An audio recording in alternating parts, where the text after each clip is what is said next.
What is the goal of a man's life in your eyes? What should the goal be? Well, I think every man's going to have different goals. If you ask 20 different people, you're going to get 20 different answers. But I think ultimately, men inherently want to be recognized and they want access to beautiful women. Whether that's one woman forever or women simultaneously or one after the other, you can decide what that looks like. But I think men want to find success and they want to find success in life, to be recognized, and they want success with women. How they define that for a guy like Ben Shapiro, that might just be marrying his first or second or whatever she happened to be, forming a media empire around it, being a very smart talker. You ask another guy like Donald Trump, you'll get a different answer. If I asked you, I'm sure I would get a different answer. But I think success and being recognized is absolutely positively infused in that. And that's why I tell guys very, very clearly, chase excellence, man. Like that should be your number one thing. Define what excellence looks like for you and then commit to it. Okay, I'm gonna read a tweet out to you by, I'm sure you've seen this, right? By Rollo Tomasi, a Mhm. Rational Male. The quickest path to becoming a high value man. Number one, do not get married. Avoid family creation. Vasectomy in your 20s. Lift consistently. Eliminate all sedations. Learn gamer networking. Play to your strengths. Build wealth. Resist easing up on your focus.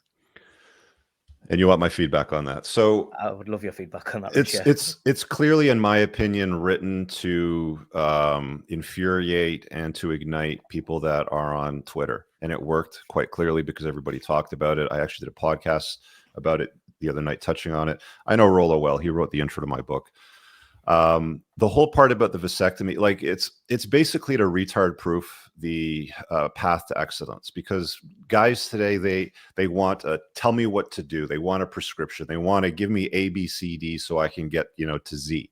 So the the list there isn't one that I would prescribe. I think getting a vasectomy is pretty dumb. There's a whole bunch of reasons for that, especially in your 20s. And if one of the main reasons why you're on the earth is to scatter seed, I mean, there's different ways to prevent birth aside from getting a vasectomy. But some guys are just stupid. They'll just believe a woman when she says, "Oh, you can go into me. I'm not going to get pregnant. I have an IUD," or whatever story that happens to be, or I'm infertile. Whatever that is. So I think it's just to, like essentially idiot proof the list for people. And of course, to get views and to get a lot of people, discussing that. Again, that is a list, or maybe some might interpret as a prescription to becoming a high value man. That's not what I would talk about, though. Okay, cool. Okay, so let's go a little bit more onto the side of women now. Rich, you talk about having an abundant mindset, okay? And could you firstly dive into a bit about what you mean by having an abundance mindset, and also the dangers of having the opposite of that? Yeah, I think a lot of guys today have a scarcity mindset. So when it comes to the notion of something like entrepreneurship, I think it's very sexy today. I think it has been for a while, for being honest, for decades at least. I mean, I was very interested even in the 90s in it. But I think a lot of guys are convinced, or they have convinced themselves, whether it's through nurture or nature, that there's just not enough money out there. That anybody that's acquired money is possibly and usually evil, and they're using it for nefarious purposes. That there's not enough, like, oh, we all can't be entrepreneurs, because then who would run, who would work in the businesses, for example. Um, there's a lot of ego investments that people make into beliefs that they adopt and subscribe to that do not serve them. And it's why they get terrible results out of life. You can take a look at anybody's results and know and understand completely what their belief system looks like. It's a three-step sequence. It's beliefs, choices, results. Your beliefs daily will govern the choices that you make. Your choices will then govern the results that you get. It's a pretty clear and straightforward path. It's a very powerful concept once you understand it. What about when it comes to women? When it comes to women, in what regard? Okay, let's say, for example, right, you have an individual and that person is with a woman and he is scared of leaving her because he Mhm. feels that he's not going to be able to go out there and be able to get another woman. Okay, and as soon as you develop that mindset, you're already setting yourself up for failure Yeah, because you're restricted, right? yeah, yeah. They think that they've done the best that they can.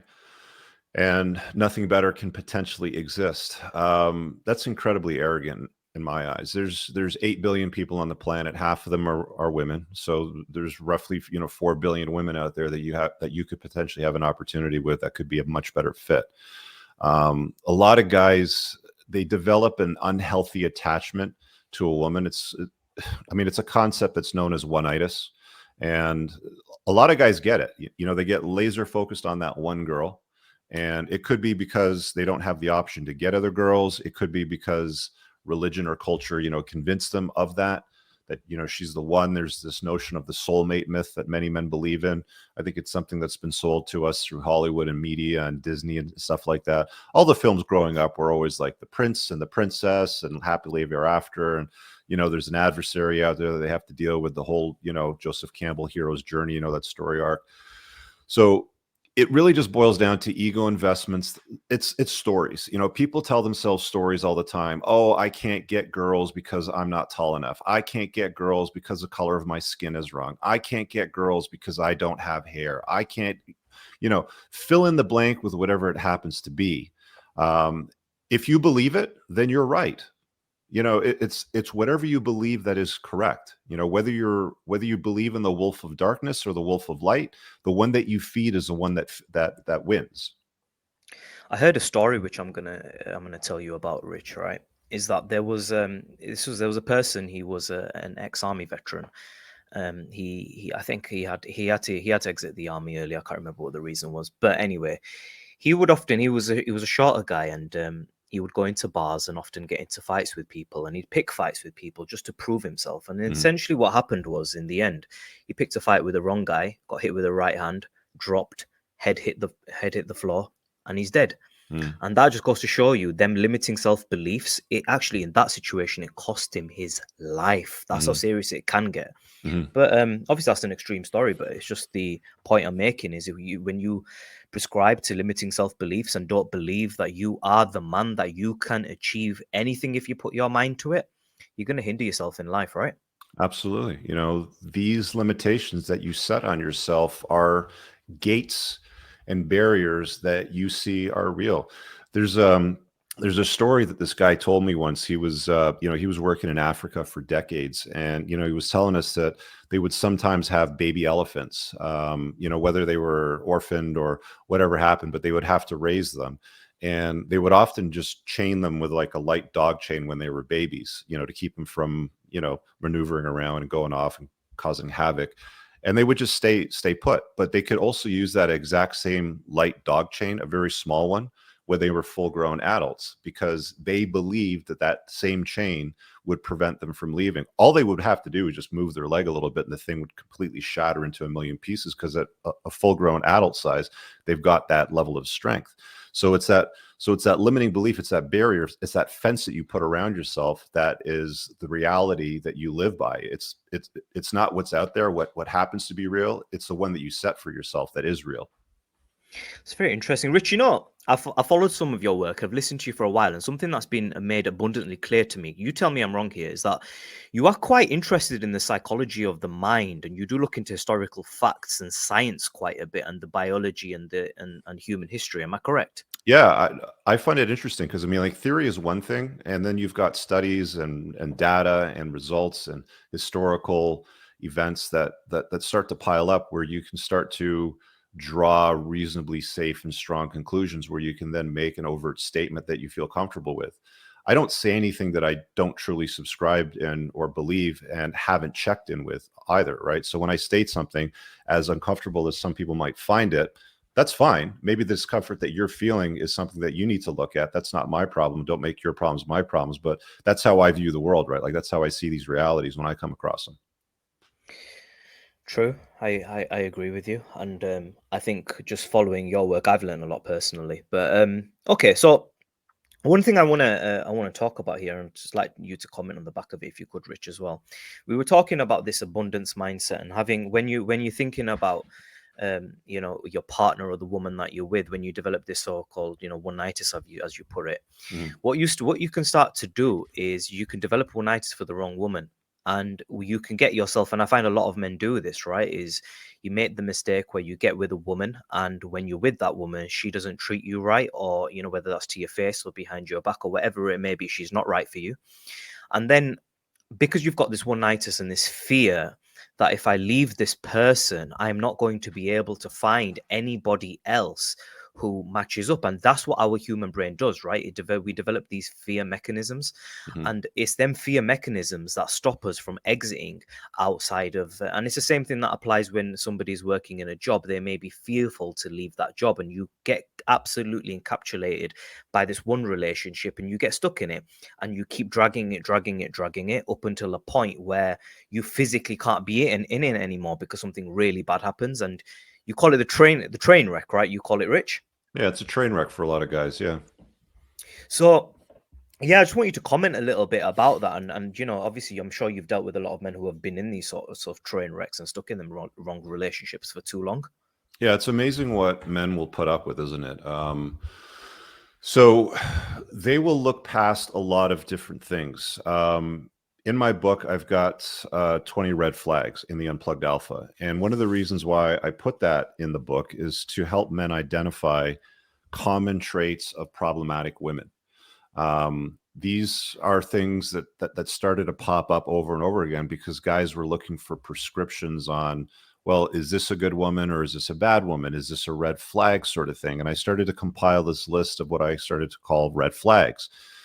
You'll notice now today, red flags is a very popular catch term out there because a lot of people have now adopted these flags that I've talked about. And in fact, a lot of them make content on the exact same red flags that are in my book. There are things like daddy issues, dealing with women that have feminist ideologies, women that are always unhappy and unlucky, a woman that may compete with you in that relationship. She keeps men around from her past. She might be bad with money. She could be violent. I mean, I could go right down the list. You guys can get all that from the book in detail. But if you pay attention to these things when you're dating, right? If you're dating women and you're not in the committed phase, she hasn't said to you, where do we stand? I dig your vibe. I want to claim you, sort of thing. And you're very casual about it.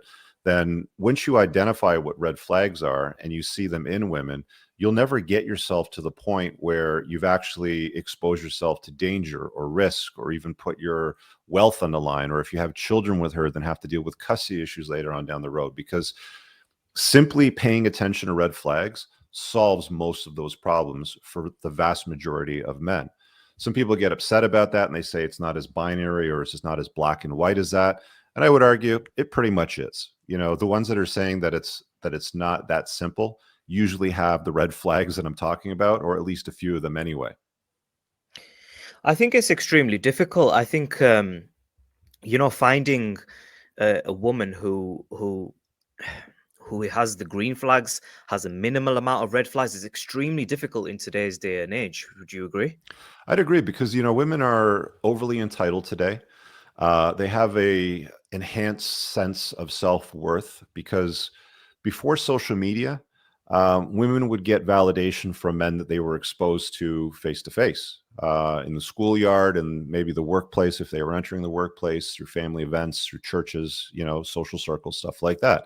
Men would validate them by expressing interest in them, asking them out, wanting to take them on dates, telling them that they love them, things like that. Today, all a woman needs, even an average woman, even a 4 or 5 out of 10, can have a social media following on Instagram, use the right filters, the right angles to take their photographs, the right clothing, and they'll get a flurry of likes and DMs and comments from men telling them that they praise them for their beauty and they would swoop in and save them. All of these narratives. It's very, very common today. So that's why you see these girls today on these podcasts. There's a podcast format that's become quite popular where they essentially get these girls from large urban cities and they sit them down around a table. There's a few drinks that are passed around to sort of loosen the barriers. And they start having conversations about, what are you looking for in a man? What's a high value man? What about feminism?